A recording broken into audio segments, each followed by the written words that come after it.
এবং আমি দেরি করার জন্য দুঃখিত।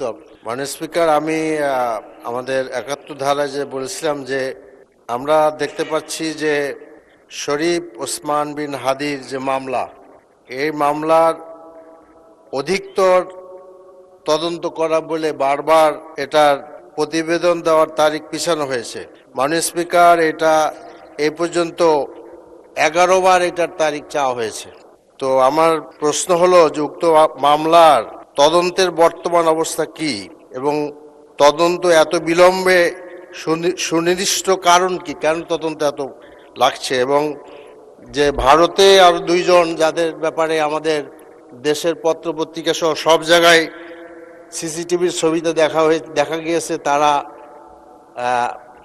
গুলি করেছেন স্পষ্ট, তাদের আনার ব্যাপারে সুনির্দিষ্ট কি পদক্ষেপ সরকার গ্রহণ করেছেন, আশা করি এই মহান সংসদে এটা আমাদের সকলকে জানাবেন।